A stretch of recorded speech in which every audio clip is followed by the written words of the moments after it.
The New York Mets lost their first game of the year, losing it to the Houston Astros by a score of 3-1.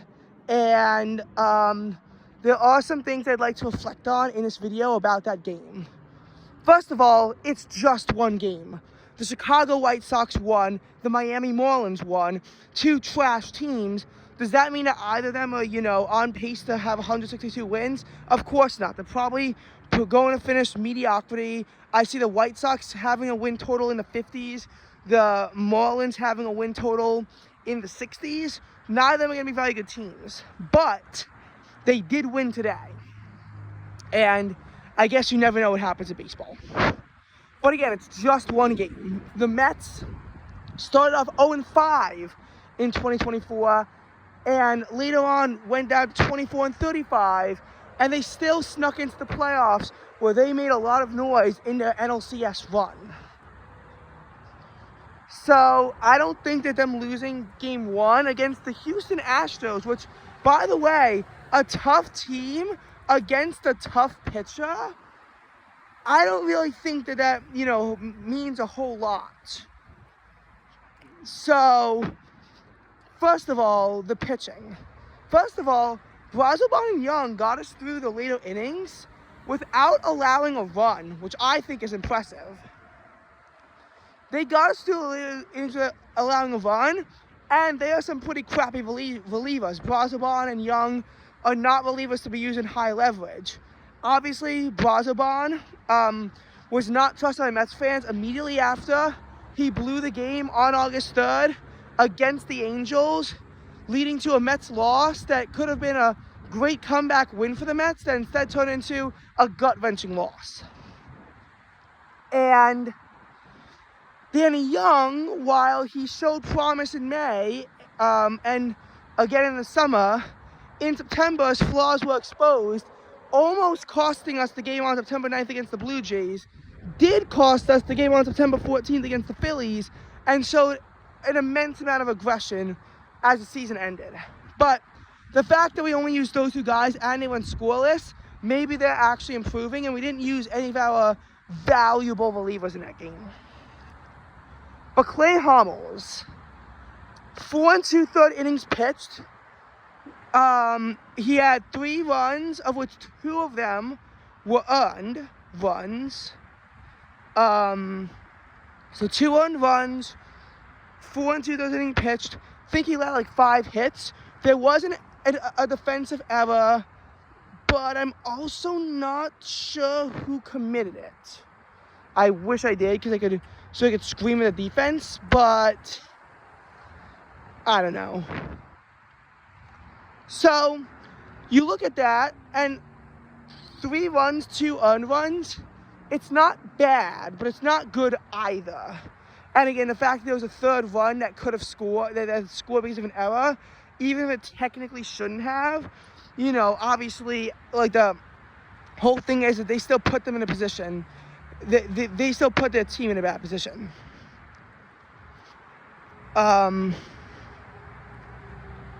What I think is that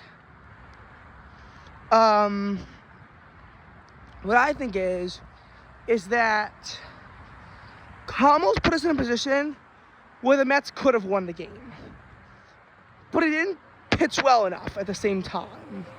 I don't think he pitched, as ass as what Yankees fans are going to make him out to be, seeing as Yankees fans need to find a way to cope anyway, but he didn't pitch well enough.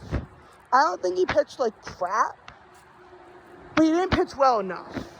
Really, the starting pitcher, 2 earned runs, I guess is fine, but it's preferably on like a shot, on like a 2-run shot, not in a, because obviously it was 2 earned runs, it was 3 actual runs, and again, not sure who made the error, but again, like, even if it was 3 earned runs, the Mets could have come back and won this game. Obviously, huge fault for the offense for not only not being able to keep up, but also, being down 3-0 in the first place, and then not scoring till the 9th inning. But again, ideally you'd want more from your pitcher, because at times he did lose command and he got himself into a lot of jams. It wasn't even like it was like 3 home runs, where at least then you make the argument that it was just a few bad pitches. Like, it was like he was struggling out there. But now for the offense. First of all, Lindor and Vientos, the 2 biggest guys last year, combined 0-7, I'm pretty sure. I don't think either of them got a hit. Lindor did hit a sacrifice fly, which is nice, until you realize that it happened with 1 out and bases loaded in the top of the 9th, and while getting 1 run in is nice, ideally you'd want to get a big hit in that spot to have a chance of tying the game, really. And Vientos didn't even do anything. They both looked flat. And that's my biggest concern. First of all, I'm concerned with Vientos because obviously he had a great year last year, but the sophomore slump is a real thing. Eventually they'll learn how to pitch to him and he won't be able to respond. And so they'll pitch to him and he won't be able to respond because they'll learn how to give him pitches he can't hit. He'll have to take a long time to adapt as to how to hit it. And again, we might have overhyped Vientos way too soon. He might just be mediocrity that had a good year. And Francisco Lindor, again, 0-4. He's known for having really bad starts. This could be another one of his really bad starts where the team is put into a deficit because of him. This is why Lindor should not be the captain yet. He has not actually shown that he can show up for a full season. This is why he doesn't get voted to All-Star games. Because Lindor takes forever to actually start doing anything. And if Lindor were to be made captain with how bad his stats are every, April, that would just be embarrassing.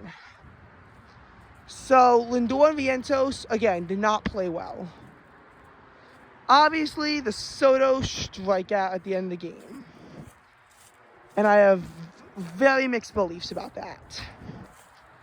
First of all, Soto did get on base 3 out of 5 times, and he had a base hit, but that base hit was, to be fair, a routine single. And the other 2 times he was walked. First of all, there is that concern as to Soto might be less productive because pitchers will just pitch around him, because instead of Judge being behind Soto, it's now, Pete Alonso. That's why, again, I was really skeptical of having Alonso behind him. I thought it would have been Vientos because Vientos, as of now, is the better hitter. I guess they're really just hoping that Alonso turns it around. But I'm nervous about Pete being behind Soto because I think Soto will get walked more. I'm not saying he'll get walked a lot more, but he'll get walked more in certain circumstances. And intentionally walking Soto will become more of an option. But, he didn't play terribly today. However, at the end of the game, we have to talk about that swing. First of all, 3-0 count, and he blew it in the first place because it was 3-2. Came off to the payoff pitch, which it should never happen after 3-0. Come on. But he swung a mile outside the zone. First of all, I'm very disappointed in Soto because Soto has an eye that he was very known for having, and now that he's on the Mets, all of a sudden he doesn't use his eye because that was really far out of the strike zone. He should have taken it for ball 4 and a walk. Now I have heard the argument that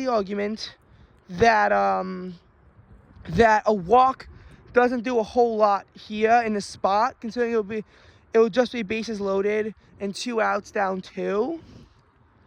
But here's a counterclaim. First of all, people say that Beltran was correct to not swing at an 0-2 count in the strike zone in the 2006 NLCS with bases loaded, 2 outs, down 3-1. And again, they seem similar, but they're very different circumstances.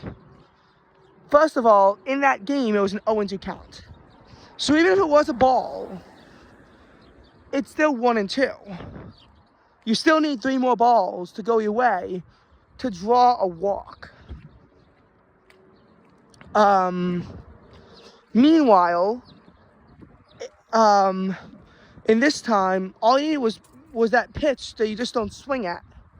I get that a walk doesn't really do a whole lot to help you. In fact, it probably does even less to help you than it does in the NLCS, since in the NLCS it does force in a run. But it was more attainable. You have Soto walks, and then you have Alonso up to the plate, and you see if Alonso can get a big hit. He wasn't very clutch last year, but he did save the season in the wild card series. So you do always wonder, you do always think walk because it's a bad pitch and see what they can do against Pete Alonso now that they'll be a little bit more uncomfortable. Don't just swing a mile out of the zone. And the final player who I'm going to criticize is another former Yankee, Luis Torrens. He had a double, then on 2 outs decided to steal third base. Even though that goes against the rule of don't make the first or third out at third. Why was Luis Torrens stealing third base? That made no sense. It's not like the person at the plate, Soto, could have knocked in a sacrifice fly anyway, though ironically he did fly out to left field. Like, I don't know what he was thinking there. Because the risk is insane and the reward isn't really that much different. If he knocks in a single, either way, whether or not you're on second or third, you'll make it home most likely. Unless it's a single into the infield, there's really no benefit of stealing third base there. There just really isn't. If it was on 1 out, I'd absolutely get it. 0 outs, no, I wouldn't really get it since a productive out gets you to third on 1 out, but at least that makes more sense since at least in case there's a strikeout, you can then still make it home on a sacrifice fly. And on 1 out, I absolutely get the idea of stealing third base. But it just doesn't make sense when you're on, when there's 2 outs to steal third base. I don't really see what it can really do for you there, considering that the risk is, massive. And again, I don't think that I think that the Astros are a tough team. They've been the team to beat for 7 years. Even though they've regressed this year significantly, they're still a very tough team to beat. And the Astros did have the Mets number last year. However, I do think that the Mets need to play a lot better. And I'm a little concerned about this game based on who they're sending up. So basically, you have Beatty now up instead of Acuna. So we'll see how that goes. McGill is pitching, which who knows how much of a disaster class that could become.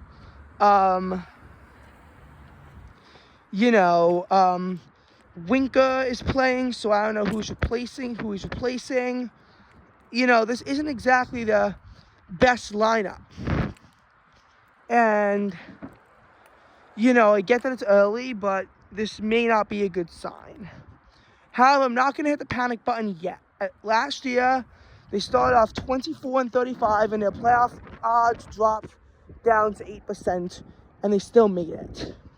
So, the odds may not be great right now, but the Mets should absolutely make it. But, again, you just hope that they can do much better against the Astros.